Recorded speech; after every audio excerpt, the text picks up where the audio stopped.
Oh, that is cool.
What just happened? Yep, it was an accident or whatever. Oh, they all move over though. I appreciate that anyway.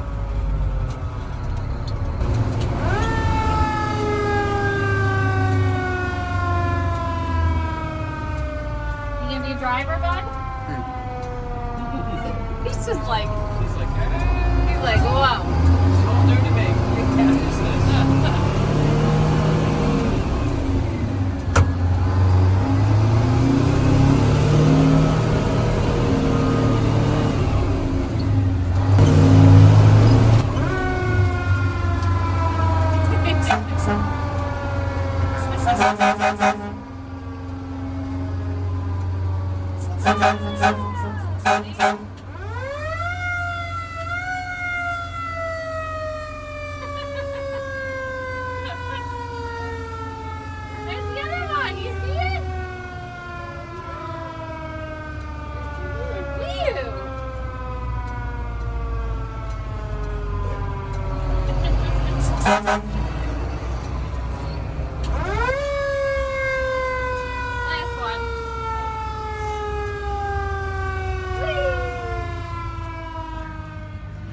So that pop you heard, so you hear different things. So we have tires, we have different things that can cause a lot of noises that are very unsettling for firefighters when they go to extinguish these things.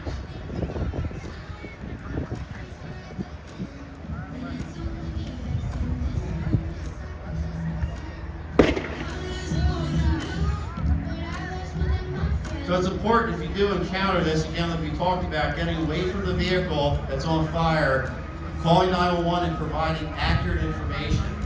Provide where you're located. I'm on 202 northbound, provide a mile marker. If you know where the municipality or county are, you can provide that information as well. That helps get emergency services moving fast to the location to deal with your emergency.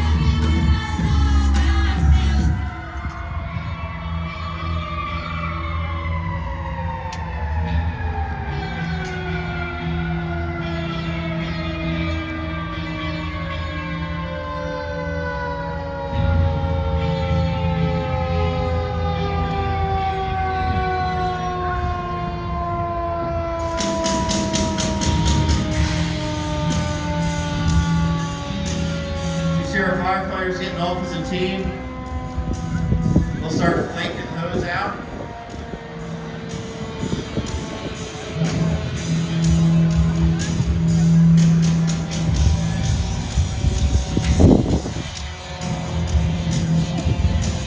Once they get that hose all stretched out, the truck itself, our pump operators start to work to get the different levers pulled.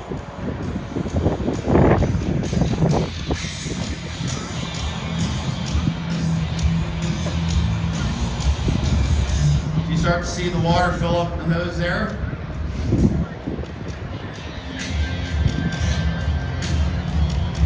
Then we have 2 of our firefighters who are volunteers from Berwyn.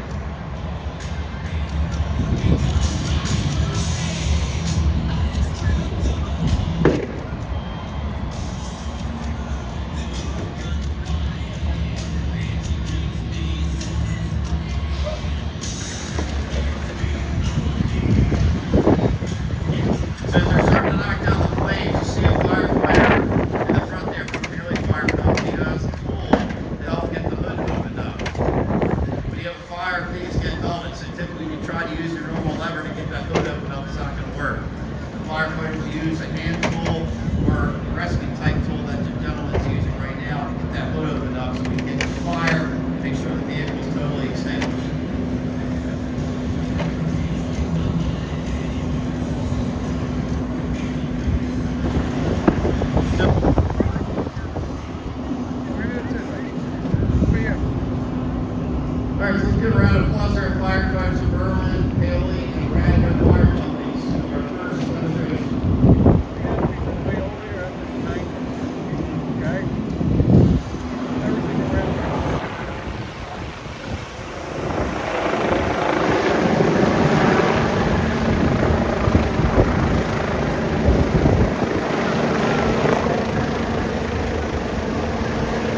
helping us. The same thing occurs when we have a house fire. So for example, we have a fire in this area of Easttown Township, Chester County. For a reported house fire, you will get Berwyn Fire Company as the primary agency, assisted by Radnor Fire Company and Paley Fire Company. If it becomes a confirmed incident where it's actually a confirmed fire, then it escalates. We may see assistance from Malvern Fire Company, we may see Valley Forge Fire Company coming over, and it just builds on itself. So we have a very elaborate system to provide assistance to each other to make sure we have enough personnel to safely extinguish the fire. And this really has become very important in today's world where volunteers are stagnant or declining. So depending on our neighbors to help us, it's a big deal. Yeah, folks, just shift up to the left, just up towards Lancaster Avenue. It's probably the best spot to be in. Just go up here, our spot is spot there. Is everything blowing to our east? So we tell people fire starts, get out. Practice that escape plan. There are 2 ways to get out of your house. Practice that as a family. Make that an activity as normal as going out to the supermarket. Practice those skills in the house and how to escape and get out of your home. So I'm up a little bit closer than you are, but you can imagine as those firefighters come in, they can't be up on top of that to help get that fire extinguished unless they're wearing protective equipment. So you see firefighter Gable from Radnor's wearing all of his equipment head to toe. You see those firefighters will come in wearing a hood to protect their ears and their neck, a mask, as well as an air pack to help them breathe the smoke.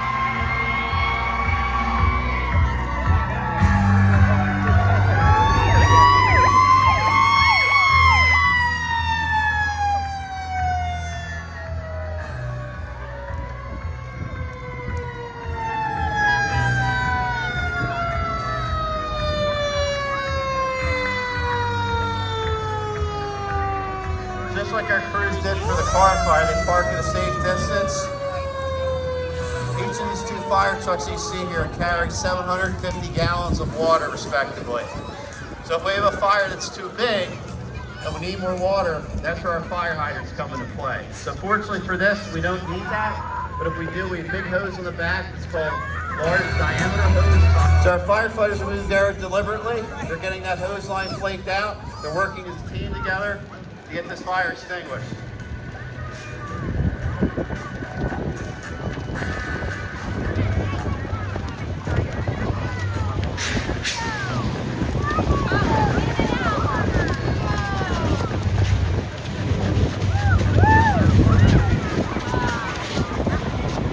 So like we talked about earlier with our car fire demonstration, when we start to see the white smoke, that's the good stuff. That's what we want to see. When we see that black, that brown, that churning smoke that's really burning badly, that's not a good thing. So the faster we get water on that fire, it starts to cool off, we start to see the white smoke, the smoke starts to stop billowing, that's a positive thing. It means we're making good progress and we're getting that fire extinguished.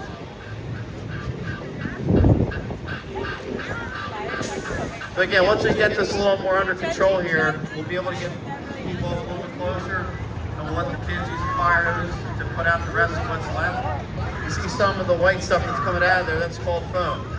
So that's a material that we use that helps as a soaking agent to help really get into the materials that are burning to help get it extinguished.